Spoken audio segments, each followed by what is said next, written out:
So it began. The old wooden door opened to reveal within, directly from the door, along a wooden floor, a waiting desk, and an archway on the left, which opened up into a tavern area that sat mostly empty with a few figures moving within. A platter lifted from a table and drifted on its own to be behind the bar at the room's far end. A snow owl Aarakocra stepped behind the bar and began filling flagons for a group of three that sat at one of the tables after their long day's shift. Other than them, two other figures sit at their own tables with partially consumed flagons in front of them, eyes wide, starry, and minds turning. In the now open doorway stood a man cloaked in dark leathers and a long coat, wearing a wide-brimmed, point-forward hat, with a black, stringed instrument strung over his back. He stepped in with trepidation, regretting the choices that brought him to be standing where he was. As a small figure, an excited little red-headed Vulpine woman leapt from behind the bar to greet the tall stranger. To her surprise and excessive delight, when she attempted to offer him a seat, he expressed his purpose, however, begrudgingly, within his tone, was to seek membership into the Knights of the Ivory Shield Guild, to which the tavern is the guild hall. Grabbing the stranger's hand, the 2 foot 11 inches of hyperactive joy incarnate that is Astral Gald pulled him to the waiting desk and launched herself into a blitzing tirade of an introduction to the guild, its 4 rules, the ranks that exist within it, what he could expect from the guild for his membership, and what the guild would expect from him, as she had done for all new members before him. She gave the figure a talisman signifying his membership in the guild, and had him light a candle while holding the talisman, saying it would go out if he were to die with the talisman on his person. A precaution. But, alas, the man was not the first to join the guild that day, and the two figures sitting at separate tables with their heads spinning were still trying to wrap their minds around the same spiel that she just given.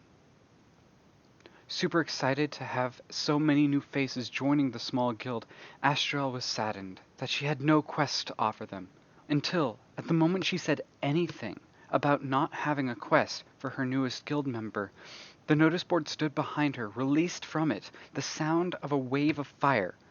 a notice appearing, a quest in a nearby town seeking help in locating livestock thieves. Without a second thought, or even asking if he would be willing, Astral signed the quest, sending it back to whence it came, accepting it for a party from her guild. Her hopes and joys rekindling as her best day ever kept getting better. She leapt from the desk she was stood behind and began forcing the man toward the door. With idea in her head, knowing sending only one person would be a bad idea, she grabbed the other two induced into the guild that day, a dwarf and a tabaxi, adding them to the company of the man, pushing all 3 for the door. But still she was not yet satisfied with the group she would be sending, so she ran back to behind the bar, grabbing the hand of the Aarakocra, nearly causing them to spill the tray of drinks they had just picked up to deliver to the table of individuals enjoying freedom from their nightly jobs. Pulling the feathered figure to the other 3 she had put together, she still found herself unhappy with the composition of people she was organizing together, so she leapt from their sides for a moment out the back of the tavern, only to return moments later with another Vulpine figure, a young man being dragged, his wrist in her grasp, as she spout something about a trip being good for him and that the group needed a ride.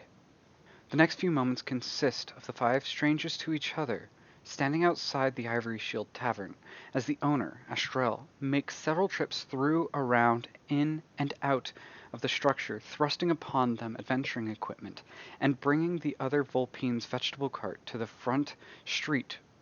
from where it was parked as he was making his delivery to the establishment. The entire time the smaller male Vulpine grasped his head,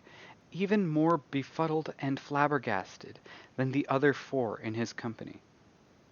But still they set off. Even in the confusion of being thrust together, one thing is made clear to them, in the energetic expulsion from Estrel, and that is they are meant to travel to the town of Golland, search for and apprehend someone or some group that are responsible for the theft of livestock there. It is only by the time that they are several hours out of the city that they fully recognize their situation, and the Vulpine boy, whose cart they are riding in, accepts his fate in joining them, that they break through the music the human man had begun playing as soon as he mounted the cart's driver's passenger's seat to introduce themselves. Playing his stringed instrument and leaning back in his seat as what appears to be a simple playing card seems to release a chorus of sounds that mix powerfully with the notes he strums, spins in the air near him, staying in place relative to him as the cart rumbles along the road, is the human,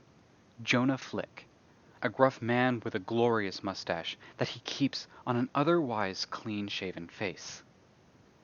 Honing the edge of a great axe's head, whose handle he holds with an arm covered in a sleeve of tattoos that can be easily seen as he remains shirtless the entire trip, is the dwarf Gregor Stoneforged, a stoic form with a large, brilliant orange beard and a tall, standing mohawk. Flipping through a journal filled with sketches and scrawlings, modifying the black scratchings depicting his notes and thought process, is the snow owl Ericacora, Gelwin Eisen,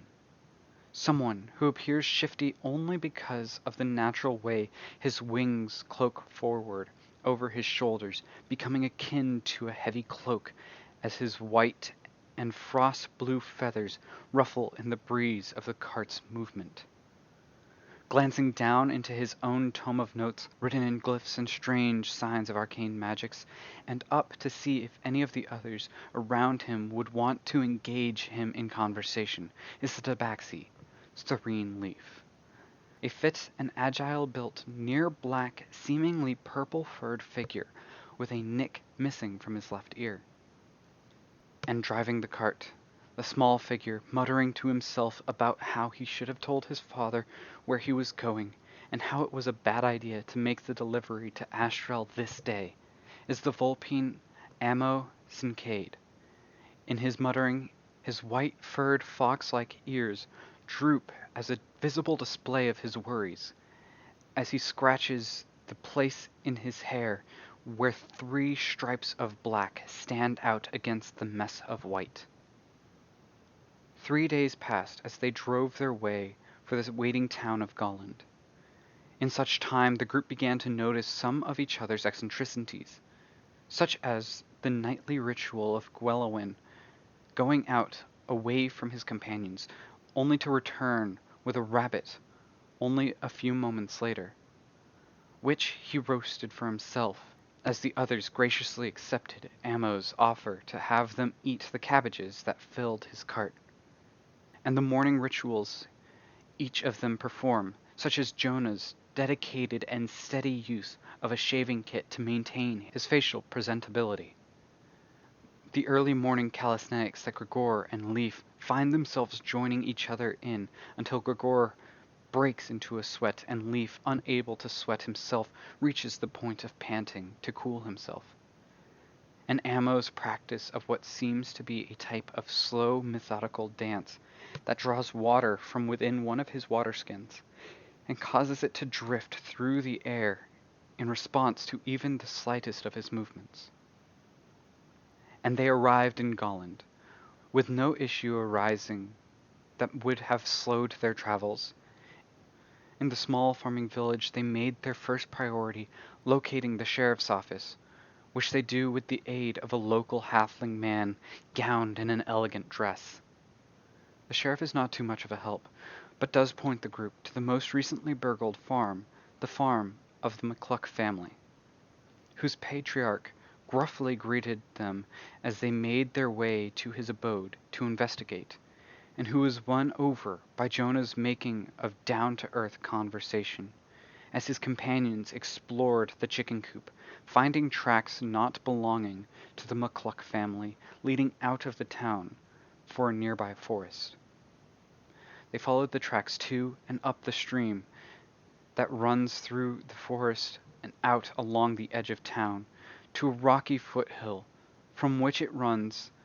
and approaching the cave entrance, they met some of the inhabitants,